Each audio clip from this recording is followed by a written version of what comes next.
play around with people whose goal it is to destroy you. And you cannot fight a politically correct war in a situation like that. Presidential hopeful Ben Carson talks tough on terror during an event right here in Fort Wayne.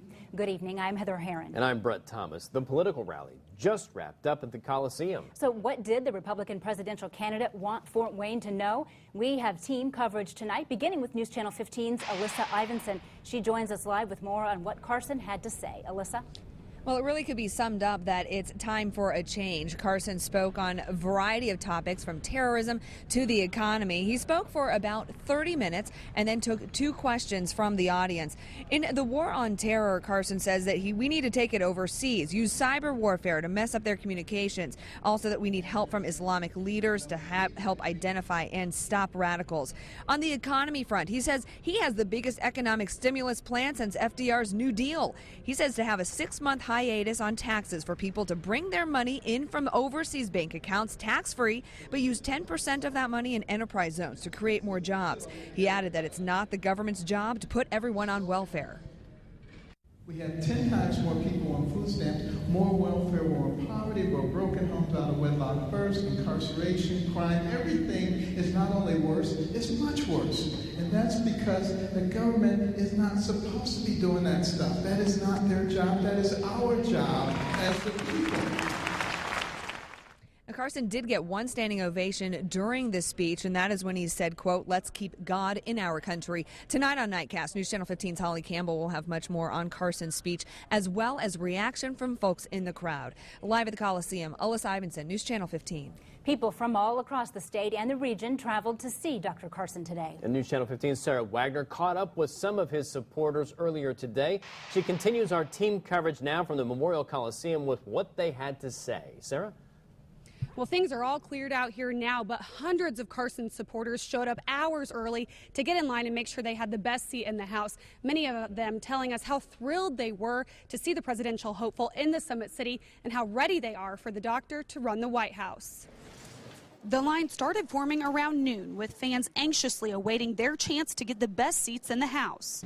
Yeah, they're not gonna let you. Megan Vasquez couldn't even stay for the actual rally, but just wanted the opportunity to see it all. She even wrote a personalized letter to Dr. Carson. God first, family second, and I always put Ben Carson third. I tell everybody that. Linda King made sure to wear her red, white, and blue, decked out from head to toe. She tells us meeting Carson would make for the best day of her life. He's my top person. I love him.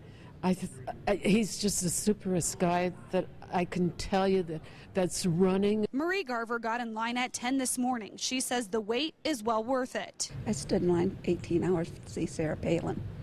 So standing here a couple hours does not bother me at all. Garver likes Carson's attitude and thinks he'd work well across party lines. To me, he's calming and reassuring in this time. Dave Connor came from Cherubusco. He says he likes Carson's conservative values. He's a moderate. He is well-spoken. He seems to be very moderate in his approach. Richard Wooliver is still deciding who he'll vote for next November, but feels confident about Carson as a candidate. We've heard a lot about him, and we like what he stands for, and we're just hoping to get more information. After his speech, Carson did come out into the crowd for about 10 or 15 minutes, shaking hands. We saw a lot of people taking selfies with him, making sure they captured that moment with the presidential hopeful. Reporting live from the Coliseum, Sarah Wagner, News Channel 15. Ben Carson continues to slide in the polls as another candidate breaks through. A new CBS News New York Times poll shows Donald Trump with the huge lead. The billionaire businessman is still on top with 35%. He's up 13 points just since October.